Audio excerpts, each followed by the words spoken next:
Herkese yepyeni bir videodan merhaba. Bugün videonun da başlığından anlayacağınız üzere yanımızda V206 kodlu bir Mercedes C var.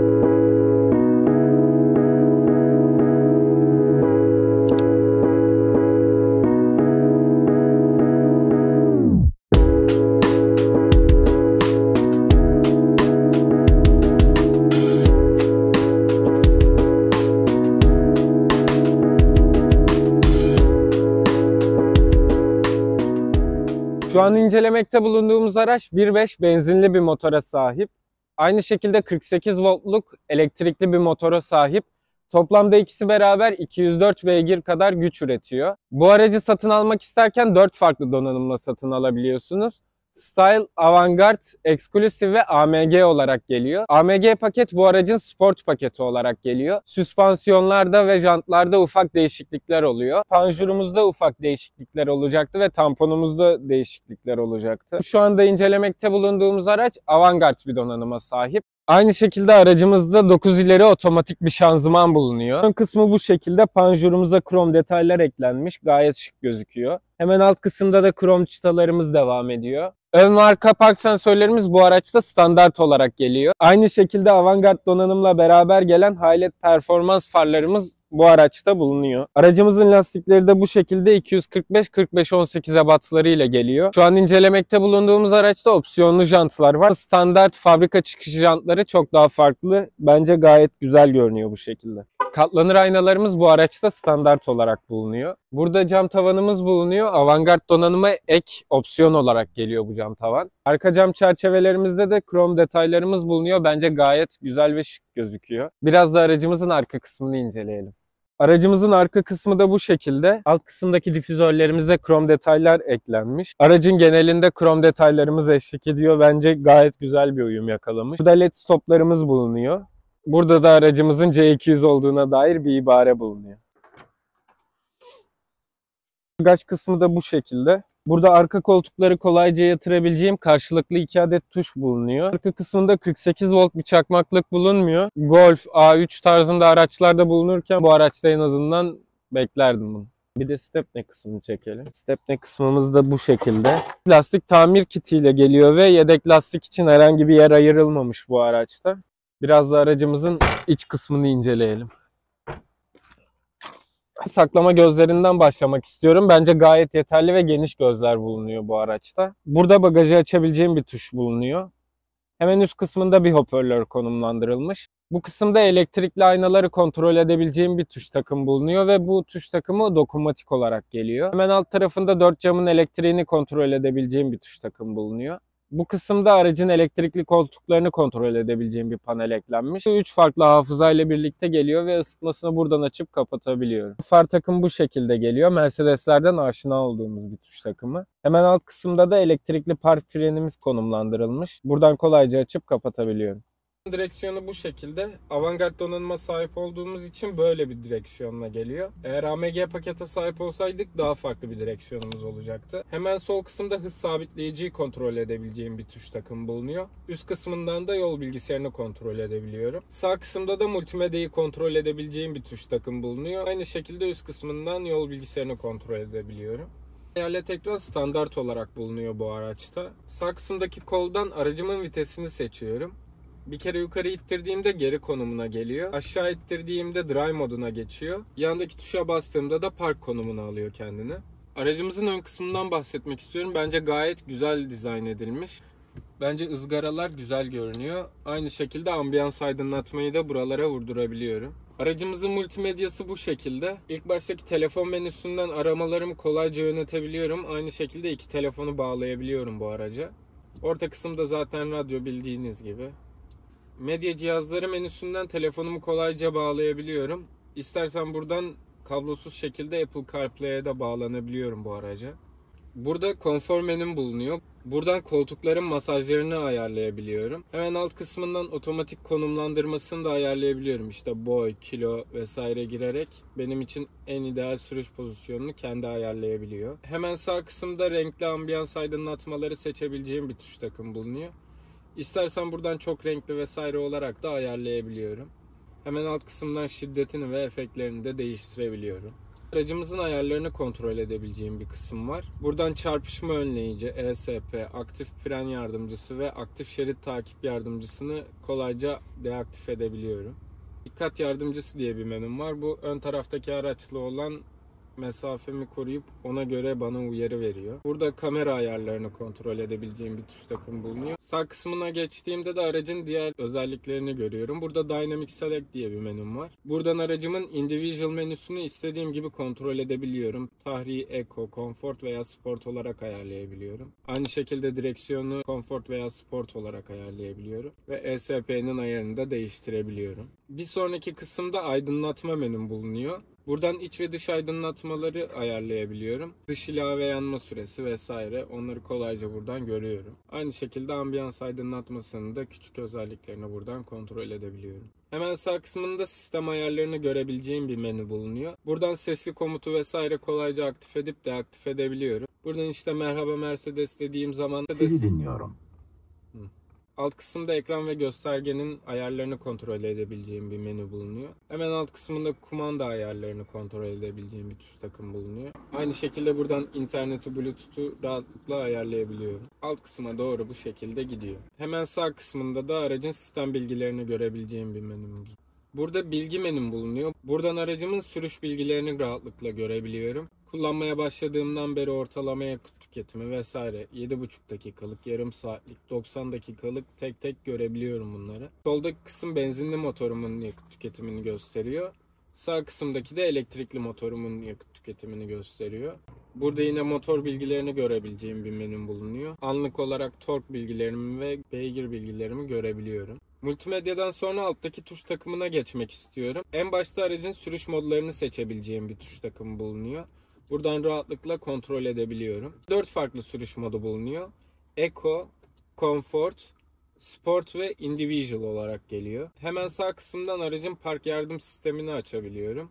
Buradan kamera görüntüleri vesaire kolayca açıp kapatabiliyorum. Burada yine aracın sürüş menüsüne ulaşabileceğim bir tuş bulunuyor. Hemen sağ kısımda da ses açma ve kapatma tuşlarım konumlandırılmış. Bence bu alan gayet güzel görünüyor. Piyano bilek kaplamalar birazcık toz tutsa da güzel bir ambiyans katmış bence arabanın içine. Buradaki tuşlar da dokunmatik olarak geliyor. Bu kısımda aracımın bir saklama gözü bulunuyor. Bence gayet güzel ve şık gözüküyor. Hemen bu kısımda kablosuz şarjım konumlandırılmış. Burada da bir adet Type-C girişim bulunuyor. Hemen yan yana 2 adet de bardaklığım bulunuyor. İç kısmında da ambiyans aydınlatmalarımız devam ediyor. Aracımızın ön kol dayaması da bu şekilde. Bence gayet güzel, derin bir şekilde dizayn edilmiş. Burada herhangi bir çakmaklık veya girişim bulunmuyor. Aracımızın torpidosu da bu şekilde. Yavaş açılıp kapanan amortisörlü bir torpidomuz bulunuyor. Hemen bu kısımda bir aydınlatmamız bulunuyor. Aracımızın torpido kısmında herhangi bir soğutucumuz bulunmuyor. Biraz da aracımızın arka kısmını inceleyelim. Arka saklama gözlerinden başlamak istiyorum. Yine gayet güzel, geniş bir saklama gözü burada bulunuyor. Şimdi birazcık baş ve diz mesafesinden bahsedeceğim. Benim boyum 1.80 civarında. Ön koltuk tamamen bana ayarlı. Diz mesafem gayet yeterli, görüyorsunuz. Aynı şekilde baş mesafemde de neredeyse bir karış kadar bir boşluk bulunuyor. Bence gayet yeterli bu araç için. Aynı şekilde panoramik bir cam tavana sahip olduğum için aracın içinde de herhangi bir daralma vesaire yaşamıyorum. Arka kısımda bu şekilde herhangi bir Type-C veya USB girişimiz bulunmuyor. Ben bu araçta kesinlikle beklerdim bunları. Bence yetersiz olmuş arka yaşam alanı. Bu alanda bir kol dayamam bulunuyor. Üzerinde herhangi bir bardaklık vesaire bulunmuyor. Buraya bastığımda bir yer çıkıyor ama ben bunu bilmiyorum. Eğer aranızda bilen takipçiler varsa bunun ne işe yaradığını bana yazsın. Aracın koltuklarını da herhangi bir şekilde buradan yatıramıyorum. Sadece bagaj kısmından yatırabiliyorum. Biraz da aracın sürüş kısmından bahsetmek istiyorum size.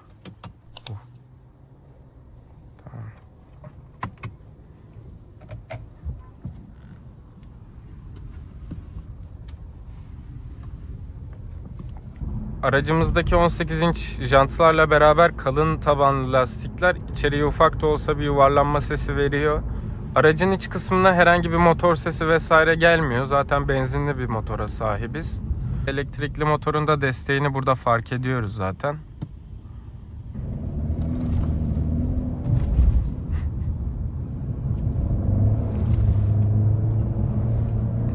Bu Bugün yanımda diğer videolarımdan ayrı olarak Oğuzhan bana eşlik ediyor. Merhaba. Ufak tefek çukurlarda hissetmesek bile bir takırtı tukurtu arada sırada geliyor kulağıma. Bu da yani aracın üzerindeki 18 inç jantlardan kaynaklanıyor tamamen. 17 inç daha küçük lastikler olsa içerideki konfor seviyesinde illaki etkiler. Herhangi bir motor sesi vesaire içeride duyulmuyor yüksek devirlere çıkmadıkça. Bence konfor seviyesi olarak gayet yeterli. Sen peki sürüş konforu hakkında neler düşünüyorsun Oğuz? Bence gayet konforlu. Mercedes o premium havasını hissettiriyor içinde. 18 inçlik jantları olmasına rağmen gayet yoldan bir ayrı olduğumuzu hissedebiliyoruz içinde. Uçan bir halıda gidiyormuş gibi hissedebiliyorsun da diyebilir miyiz Oğuz? Evet, diyebiliriz. Çünkü bir Mercedes'in içindeyiz, bir C-Class'ın içindeyiz. Biraz da aracın sürüş bilgilerinden bahsetmek istiyorum. Bu araç alındığından itibaren buradaki sürüş bilgileri sıfırlanmamış. Gayet realistik bilgiler burada bulunuyor. 8.4 bir ortalama gösteriyor. Bence benzinli bir araç için gayet iyi bir ortalama. Elektrikli motorun da katkısını burada zaten görüyoruz. Dizel olsa 2-3 litre daha düşük yakıt verilerine sahip oluruz ama aracı alırken zaten onun farkını ödüyorsunuz. Aynı şekilde aracın bakım maliyetleri vesaire aynı seviyeye neredeyse geliyor. Sence nasıl Ozi 8.4? Bence gayet ideal. Ne yapar? Tabii bu yakıt fiyatlarıyla... Bu yakıt fiyatlarıyla zaten uygun yakan bir araba kalmadı ama. Şu anda kendi segmentine göre gayet ideal bir yakıt. 8 Aynen öyle. Aynen öyle Ozi. Kilometrede 2 lira gibi ortalama bir yakıt yapar. Aynen öyle. İstanbul'a git gel. Kaç para yapıyor? 250 liraya İstanbul'a gidiyorsun. Evet. 250 liraya geliyorsun. Tabi burada hibritin avantajı da var. Hayalet ekranımdaki bu kısımdan aracın elektrikli motorunun ne kadar güç kullandığını gazdan ayağımı çektiğimde de şarj kısmını buradan rahatlıkla görebiliyorum. Şimdi bir de sizler için aracın ses sistemini deneyeceğiz.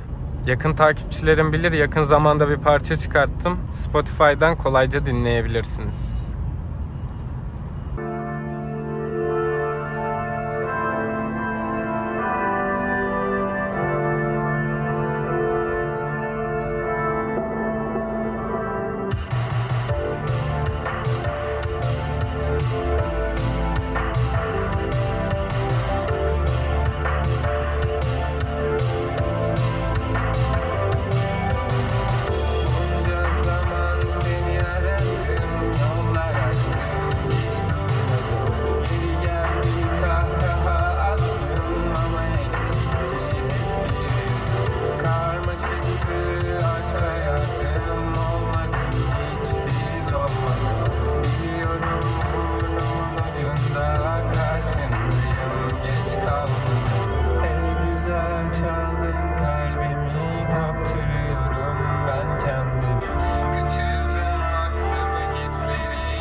Beğendin mi Ozi müziğimi? Bence gayet başarılı. Çok teşekkür ediyorum. Bence aracın ses sistemi gayet yeterli seviyede standart bir donanım için. Baslar, tizler bence gayet net şekilde duyuluyor. Sen ne düşünüyorsun? Tabii burada bana söz söylemek pek düşmez. Sen bu konularda daha bilgilisin.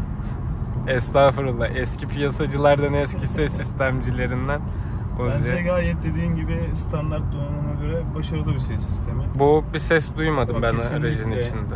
Tizleri de gayet iyi. Standart donanımın üzerine Burmester opsiyonel olarak satın alabiliyorsunuz ama standart donanım bence gayet yeterli bu araç için. Şimdi sizler için bir de 0-100 denemesi yapacağız.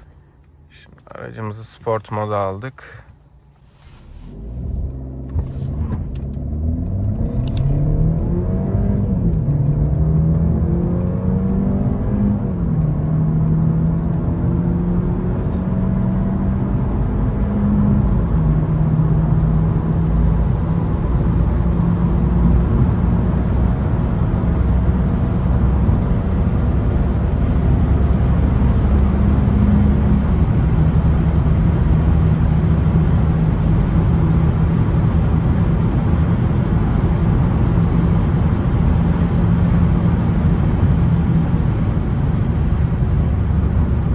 Oğuzhan tabi bilmiyor. Bizim 0-100 denemelerimiz 0-200 oluyor genelde. Evet. Oğuzhan yan tarafta biraz gerildi. Artık yavaş yavaş videonun sonuna doğru yaklaşıyoruz. Bugün yanımda Oğuzhan vardı. Oğuzhan, sana da çok teşekkür ederim bugün yanımda yardımcı olduğun için. Evet, böyle bir videoya beni konuk ettiğin için ben teşekkür ederim Yavuzhan. Buradan değerli takipçilerimize de videoyu beğendiyseniz yorum yapmayı, beğenmeyi ve ayrıca bildirimleri açmayı unutmayın. Çok teşekkürler izlediğiniz için. Bir sonraki videoda görüşünceye dek kendinize iyi bakın. Hoşça kalın.